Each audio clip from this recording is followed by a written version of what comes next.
On Google, school is defined as any institution at which instruction is given in a particular discipline. Although this is true, should it be? We as a society have grown. School was invented during the Industrial Revolution in order to teach people how to follow instruction and prepare them to work in factories. This no longer applies to the world today. Students now have taken on various different activities and jobs while still studying, causing our scheduling to now be inadequate. What do you believe education to be? Well, I believe education is the ability to give students kind of the knowledge and skill set that they need to be effective members in society. It varies by age level. Like with younger students, it's more kind of content based and, ways that you're kind of preparing them with knowledge and background information. But as you get older, like you guys in high school, it becomes more of a giving you guys the skill set and the ability to move on to do things independently and to be able to go out and not have people contribute information to you because you can go out and find that on your own, but it's about giving you the skills to go out, like kind of like inquiry-based learning and hands-on and do things for yourself so you guys can learn at the high school level especially. There's hands-on learning, and I think there's sitting at a desk and also being taught. But I think there's so many different ways to learn. What way would you find that? I prefer hands-on learning, personally. I like doing crafts and doing it like in real life rather than on paper. I think it's more beneficial. I think education is really about giving students the skills they need for the rest of their life, no matter what that might be. So, it could be for some post-secondary, it could be work, but it goes beyond that. It's the things that we do at home. It's, culinary for cooking. It's individual and family dynamics for preparation for having a family. So it really is about giving students all the skills that they need, or at least the skills so that they can learn what they need as they go forward. So I think that's our main goal as education. And it's not just the academic piece, it goes beyond that, I think, to all of the things that make us up as human beings, really. Well, that's a really big question. There are a lot of things that would factor into my beliefs with this, and some of that is from my experiences, many years teaching, and just what I believe about what it means to be a good human being. On the one hand, we have a responsibility to make sure that students feel confident in their skills, in their foundational skills of literacy and numeracy.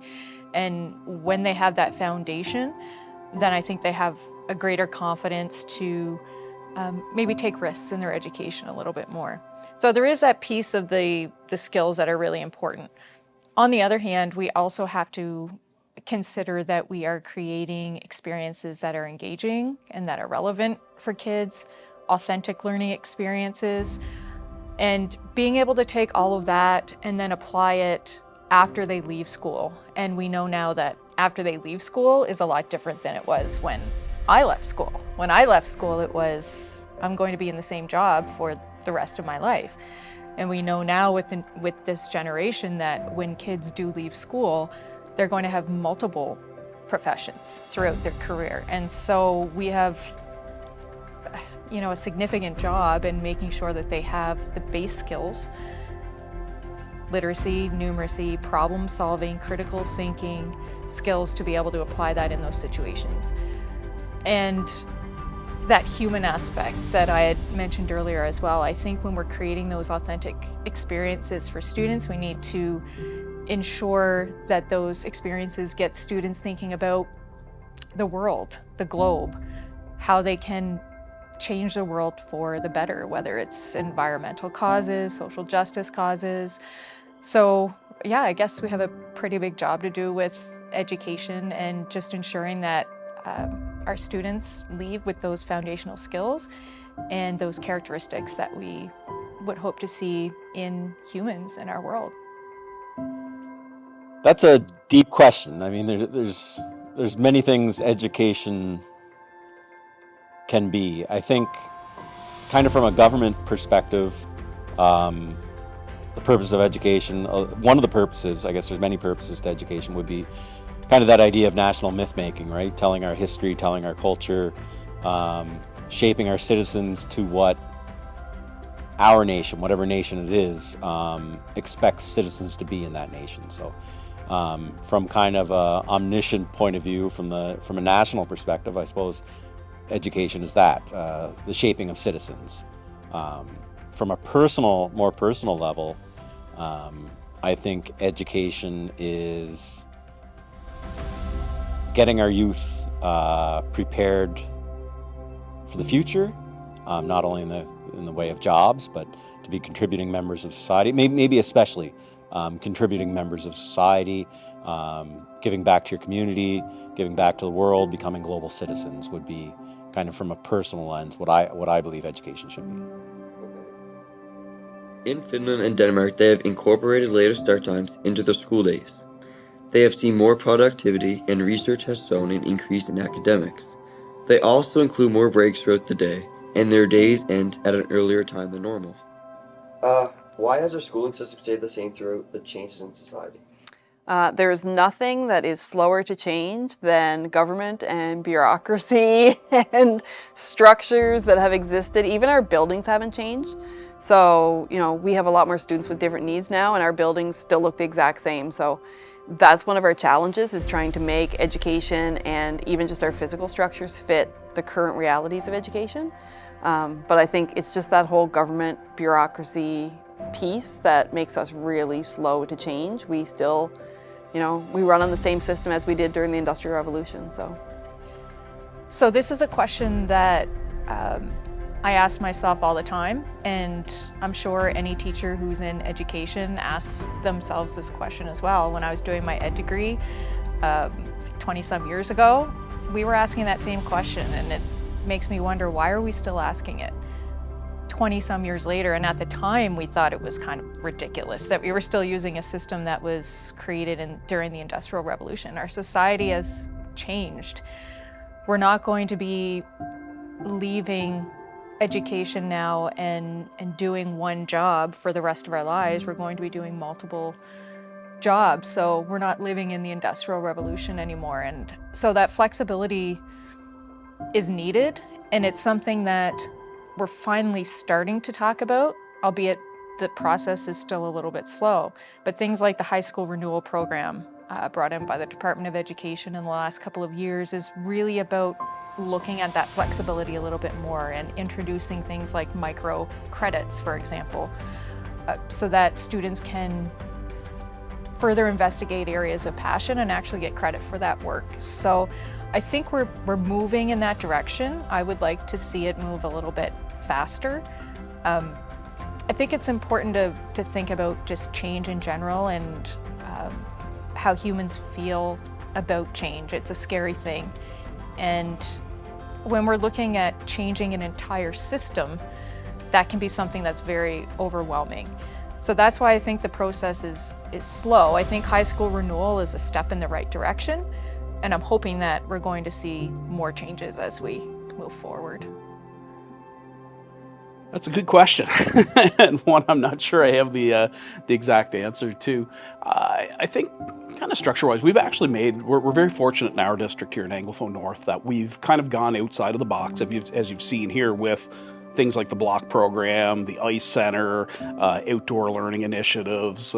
We tend to try and be really innovative with our thinking and our mindset about getting you guys outside of a regular, classroom with desks and rows and so on, to give you an opportunity to do some experiential learning, some real life learning, and connect what you're learning in school with what's out there in the real world. So again, we do a lot of that in our district. I know Mr. Hayward's our experiential learning lead, and he's one that we're always looking to connect students with real life situations and causes and community organizations and businesses and whatnot. So we try to make those changes here. It's something we strive for every day.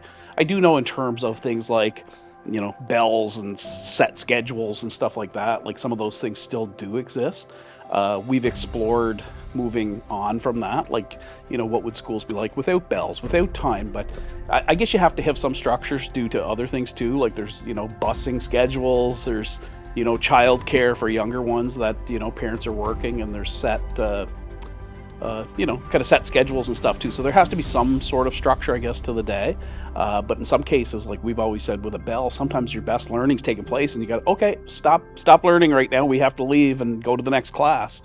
Whereas without that, like when you guys are in a program like the block, you're able to just kind of not really look at the clock, but just keep doing what you're doing and learning. And I think that's more something like a real life kind of experience that you're getting in education. So in some ways, I think we have changed a lot of what the system is like to meet the needs of society. So. Yeah, our system is slow to change. One of my jobs is to, I guess the main part of my job is to kind of help students and teachers navigate the education system, a very slow changing education system, and work around policies within policies to make learning more relevant. So it's difficult to do because we do have those time constraints, subject area constraints. We put a lot of constraints on education, whether it's scheduling, graduation requirements, all that sort of thing. So, I mean, I guess to answer your questions, it was why? Yeah, why has your schooling system stayed the same through? Yeah. Like, why do you think that? Yeah, I think it stayed that way because change is hard. It stayed that way because it's easy. Having 1 hour schedules is easy. It's easy to remember that class starts at 8:30 and this class ends at 9:30 and 9:30 to 10:30 and 10:30 to 11:30. And that's just easy. It's easy to compartmentalize history from science. It's easy to compartmentalize science from phys ed. But when you're out in the real world, NHL hockey players know a lot about science because there's a lot of science that goes into it. They'll know a lot about stats. There's a lot of math that goes into being a professional athlete. So in the real world, we don't compartmentalize things. But in school, I think it's just easy. So why have we stayed the same? It's easy. It's hard to change. The Toronto District School Board has incorporated a later start time into one of their schools in order to compare the pros and cons. They have compared things such as grades, attendance, and tardiness. This experiment was conducted in a small school called Eastern Commerce Institute, which has only 450 students. 80% of these students come from out of district. This early morning routine has caused a drop in grades and academic performances in classrooms. So, how do new societal norms require us to change teaching or school structure? Well, I had mentioned earlier in one of the questions that certainly as students are leaving high school now, it's definitely not the same as it was 20 years ago, where there was this expectation that you would be in one career for the rest of your life. We know that this generation is going to have multiple careers, and we also know that society is going to, just as it changes, create new opportunities for our young people. So it does require that education changes along with that as well. We need to be flexible. We need to make sure that students have a foundation of skills that are going to help them as they navigate different career paths, right? So I did want to add that we do see differences in flexibility between high school, middle school, and elementary school. So sometimes within middle schools, we'll see a little bit more flexibility of blocking time. So doing cross-curricular pieces where we're combining like social studies and language arts together, we're combining science and math together, and adding periods of time like design blocks, for example, where students can learn a little bit more about their passions. So there seems to be a little more flexibility in the middle school schedule to be able to do that. We all have to work within the instructional minutes that are outlined by the province. So there are certain instructional minutes that would be expected, a minimum for like literacy, numeracy, for French immersion, those sorts of things. And we have to operate within those minutes. But what we do with those minutes, we can get a little bit more creative in terms of what we do. It's not as easy at the high school level. There are a lot of things in play, like scheduling itself is complex at high school. You only have so many teachers, and you have to make sure that the schedules fit and there aren't any conflicts. So so those difficulties are there too, and even transportation factors into it. And ultimately, we're a system that's funded by taxpayers, and we need to ensure that we are working within the budgets that we're given, and sometimes that means that things like transportation can limit some of the things that we're able to do. Do I agree that that's right? No, because sometimes research would tell us to do other things, but we do oftentimes have limitations that we have to work within as a government organization being funded by the taxpayers. Yeah. Well, I think, again, going back to, I know when I was in school, we didn't have the internet and we didn't have Google and we didn't have things like that, but you guys have, if we're asking you questions that you could search on your phone and find out in like 3 seconds, like really what are we teaching you? It's about the skills and how to apply those skills out in the real world so that you can be, again, effective contributors to society. So I think trying to meet the needs that way, not give you just standard content knowledge that you can find out very easily on your own, but how do you work with that knowledge and that skill set? How can you inquire? How can you be inquisitive in what you do? Again, the jobs today are not like they were 20 years ago. There's a lot, whether it's in the engineering fields or there's always innovative things taking place. And, programming, computer programmers or computer science field and, even in the medical field and stuff, everything's done so differently now and stuff. Doctors can look at x-rays on their phone and, make a diagnosis and things like that. We have the health system with that Maple program. So I think in so many ways like that, it's not about giving you the content, but it's about giving you the skill set and the way that you can go about asking, and finding your way with that, how to apply those skills would be. Well, I think one of the newest technologies is going to very quickly become a norm is artificial intelligence. And the scary thing about AI is we don't know yet how it's going to change things. It's so new and it's so rapidly changing that I can write an essay in 15 seconds with the right prompt that I can then hand in, and no teacher can figure out if I wrote it or AI wrote it. So I think AI is going to force us to really change how we look at education and the kind of the assignments we give students. And my hope is that we can start using AI to help us solve real world problems even within a class, as opposed to memorizing facts and figures and all that. Baseline knowledge is going to become very important with AI.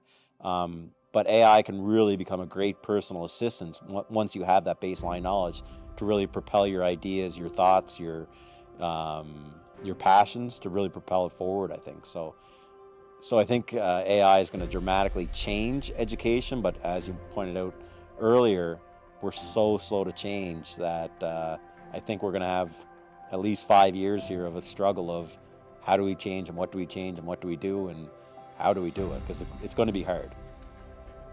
So certainly the thing, I just mentioned how our buildings really don't fit the realities of education anymore. We have students that have a lot of different needs. Even things like technology. We've integrated technology into education, but we don't necessarily always have all the devices and all the equipment that students need, so we do our best to try to fit that in. Things like mental health challenges have certainly had an impact on schools. Cell phones have had an impact on schools. It's different because when I went to school, we got our information out of the encyclopedia or we went to the library, and you guys all have that in your pocket now on a little device. So as we've changed society, we've had to change also how we deal with students, how we deal with parents. Things like parent-teacher. We don't get as many parents come to parent-teacher anymore because there's that constant communication through PowerSchool, so they can see what you're doing in school. And so they'll reach out at any time instead of just that one time when parent-teacher was. So it really has had an impact in a lot of different ways. Many people now have the ability to work in places all around the globe and study different cultures, which was not an option at the beginning of education. Now administrators are becoming more aware of these issues, and they are creating ways to solve these problems. For example, personalized learning. Now students have the opportunity to learn about all different subjects that will be useful for them in the future. What impact do you think school scheduling has on the attendance of kids? Attendance is a big issue. All our schools are kind of combating it. there'd be many things. Schedule's one thing. I often go into classrooms to talk about different topics, and I hate when that bell rings if I'm in the middle of a great talk on something. At the high school level, I often get asked to come in and talk about genocide, and to cover that in 1 hour, you can't. But when I'm only there for an hour, I have to do my best to kind of cram in my knowledge and experiences into 1 hour session. And once again, that's just an artificial barrier we place on ourselves in education. So I think it would impact attendance in that perhaps if a student's interested in a culinary class and all of a sudden the bell rings and, well, you can only do culinary for 1 hour a day, and then you have to go do science, and then you have to go do this, and then you have to go do that, right? All those constraints we put on students, and sometimes they're there for good reasons, that we want students to be well developed and to experience different things. But certainly if you're, by the time you're in grade 11 and 12 and you're fairly set in what you're passionate about and what you know you're going to do in life, then I wish we could tear down those barriers, those artificial barriers that we've placed on ourselves, and said, we have to do literacy for 1 hour, and we have to do culinary for 1 hour, and we have to do, why can't literacy and culinary be one thing? They are in the real world. Chefs prepare menus and they talk to people and they cook. Chefs these days have to perform a lot of multimedia to promote themselves, right? So I think once again in the school system we compartmentalize everything, but in the real world everything's just a mishmash, a complicated mess, and you have to navigate that mess as an adult. Where in school we try to compartmentalize everything to make it easy for everyone, including the teachers. So, yeah. I think if you're a good, committed student, I think you're going to find a way to get there anyway. I think in some cases there's so much more extracurricular-wise for students this day and age. I know when I was, again, relating back to many years ago, when I was growing up, we didn't have a lot of the opportunities that you guys have today, whether it be through various organizations and sports and community events and things like that. Like, on any given Friday, it seems like so many students are absent because they're away to a tournament or they're away to a club activity or even community type events and stuff like that. So, that has an impact on with that scheduling too. But I think we've done a good job, and I think we're pretty flexible in some ways in this district. Again, I like to think we're innovative in our way that we go about scheduling, and I keep referring back to the block or the ICE program and so on, where we just say, hey, you're going to go for 2 or 3 hours here, and you can learn and you can collaborate and you can connect with community partners and things like that. So I think in that regards, I think we're trying to move the needle and do what best meets the needs of students to help you guys be, effective community members in society. So whatever you want to do. It's huge. Students who are in classes that they want to be in, students that are looking forward to coming to school and being in that class, we see their attendance change. And, we have some students that once they get into those classes will say, I'm only coming to school because I want to go to this class or so-and-so's class, or, making that connection with teachers is part of it. Part of it is being in the class that they actually want to be in.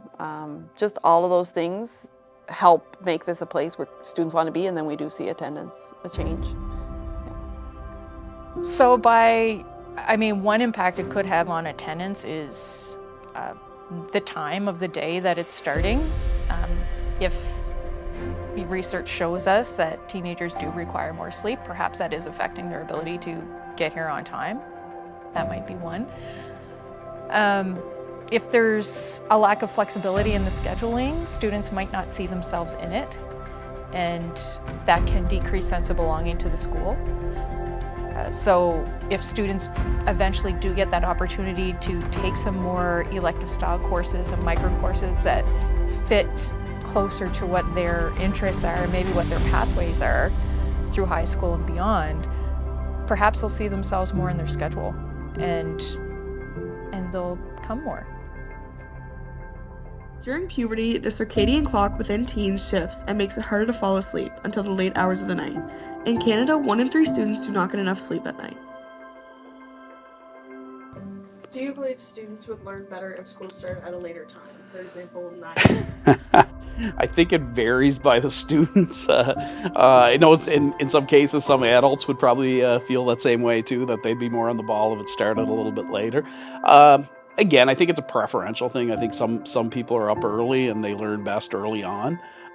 You might have some people that are working evening jobs that don't get home until late and they're tired. They would prefer to sleep in and start later, but again, we have a set schedule that we kind of have to adhere to because of things like busing and, cafeteria services and other things that take place, that everything's on a set schedule. So we kind of have to meet those needs. But again, I think it varies. I think some would learn earlier. We kind of tend to think usually that's when everybody's the sharpest, when they, get out of bed early in the morning, you're still fresh, and you get tired throughout the day. So yeah, I think it's kind of a personal preference thing for that one. Research tells us they would. There's all kinds of research out there that says that teenagers' brains are not wired to wake up early and get going first thing. And it's interesting because right now in Fredericton, because of the busing structure, they've had to switch their school schedules, and they start about 9:15 and go till 4:15. So it'll be interesting to see, because of that force change, if they have any feedback on how that's worked. I don't like the 4:15 piece because a lot of teenagers work or they're involved in extracurricular and it cuts into that. But I mean, maybe you could shorten lunch. There are other ways to kind of change the day. So I think starting later would be great. I just don't know if I like the push on the other end, but it's something that could be flexible, I think. Right. So I haven't looked into the research a lot lately on that, but actually when I used to teach high school, and we were doing persuasive writing, I would always have students who were interested in taking on that topic of school starting at a later time. And what they would always find in their research is that adolescents do actually require more sleep. And so if we were listening to the research, we would actually be starting high school in particular at a later time. And again, if that research is correct, yes, students would be more able to concentrate during the day if they were starting at a later time. So that's something I'm interested in, and other jurisdictions do it. Like in Nova Scotia, for example, some high schools that I've been in touch with, they don't get started until 9:30 in the morning. So there are models out there that we could certainly look at with that. Again, it gets back to that transportation piece and, kind of breaking the mold on that and doing something a little bit different so that we can do what's best for each of our grade levels. So if for high school it's better to start later, then I'd love to be able to look into that and see what that looks like, right? Do you think that if we had more passion periods and more time to work on stuff that students were more passionate about, Mm-hmm. do you think that would impact student attendance or student wanting to learn and Mm-hmm. it being engaged into what they're actually focused on? Well, that would be a really interesting action research project to do. To actually, like the block that you have here at James M. Hill, to collect some data on that and to see, is that impacting attendance? It would be very interesting to see what the data on that would show. I would likely think that it would impact it. I do think that there are a lot of other factors that influence attendance. Some things that are out of our control, some things that are within our control, and maybe scheduling is one of those things that is within our control. But one of the other things too that I do find can impact attendance is if, like you said, students need to feel they have authentic experiences. That's one of them. But students also need to feel confident that they can do the work. And if they're feeling that lack of confidence in their ability, I also think that can impact attendance. So that's why we have this dual, well, we have more than a dual role, but if I really break it down to just two things, we need to make sure that our students have the skills to feel confident in the work that they're doing. I think that will help attendance. We also need to make sure that we're providing authentic and relevant experiences for students. So I think both of those things play a role in that. And I also think to engage in those authentic and relevant experiences, students want to have those basic skills too, to feel like they can do that with confidence. So there's a lot of factors in play with attendance for sure. Like I said, some of it out of our control, but the stuff that's within our control, we do need to look at that and see if there's any changes we need to make. Walk me through a day in your life. Well, a day in my life it's pretty full. So I wake up and then I go to school. Well, I drive myself to school, but I go to school and then at lunch, normally I have either a meeting or I'm working the cafe for Red. And if I don't do that, then I'm eating lunch with my friends, which is very rare for me, but normally I have something at lunch to do. And then after lunch, I go to my classes. After my classes are done, I either have a sport or I have a club like drama or crew. Normally I have a sport though. And then after my sports, I go home, I get my work stuff, and then I head back out to town for work at the Golden Hawk. And then I go back home, I do my homework that I'm able to do. I normally fall asleep while doing my homework, but that's okay. Then I wake up with my homework right beside me. It's okay. How many extracurricular activities do you do? Like at a time? At the same time? Normally 2. It's normally like 2 at a time, and then they both stop at the same time, and then I'm free throughout the winter, and then rugby starts up, and then I do crew and rugby. Yeah, so when I get to school in the morning, I usually stop by either the cafeteria or the breakfast program, and then I go straight to my first period class, which is English upstairs with Miss McDonald. And right now we are doing like mostly independent reading and working on an essay and such. And then I go to my second period class, which is graphic art with Mr. Fallon. In that class, we mostly just do like online projects like Photoshop projects and such. And then I move to my third period class, which is a block class. It's Mr. Terrio's sociology class. It's a really interesting class. I'm very intrigued in it. And sociology, it's pretty fun. We do a lot of like class talks and discussions and such, and I really enjoy that. Then it's lunch, and I usually go out for lunch, or I stay in the cafeteria. Just kind of depends on the day. Then after lunch, I go to political science, 4th period with Mr. Noel, which is also a block class. And I also really enjoy political science. I find it's good. He teaches stuff that you wouldn't expect to learn in political science, but it's really helpful to learn. And then I go to my 5th period class, which is biology with Miss Morin, biology 12, and it's really hard, but it's not the worst class ever. It's biology, you know, and then I leave for the day, and that's it. Scientific studies show that teens ages 13 to 18 need about 8 to 10 hours of sleep each night. Although it is a need, this is rarely the case. Many students have extracurricular activities that they are a part of, or they have part-time jobs. An average of 35.2% of kids in New Brunswick are employed during the school months, and this number increases to 58.3% during the summer months. How has our school schedule impacted your ability to learn? I would say school schedule has impacted my ability to learn because I find that sometimes school, it feels like it starts too early, and in like first period, like I'm still half asleep, so I can't really pay attention that much, and I don't have my brain fully on. So I would say that it's impacted my ability to learn like at the start of the day, because I feel more productive later in the day than in the morning, personally. Well, I find during my first period math class, it is hard for me to learn because I am almost always falling asleep. So I don't retain any of the information that's coming because it's just in one ear and out of the other because I'm asleep. Around 80% of part-time work in Canada is held by 15 to 25-year-olds, meaning these kids are working part-time while still expected to keep up with schoolwork and wake up at 8 a.m. on a regular schedule. What would you change about the scheduling in our school system? Personally, right now, I think because COVID's over and we don't wipe down desks anymore, I think getting rid of the extra 5 minutes would probably be a good start, because I find students just kind of stand around at the door at the last 5 minutes anyway. Although we are discussing this change within our school systems, we need to also look at how this will affect the rest of our society. This change would affect bus schedules along with parent schedules in the mornings. Although these concerns are completely valid, One solution would be just changing the times for high schoolers. Younger children like K to 8 don't need the extra sleep because their circadian rhythm is different than the rest of the population.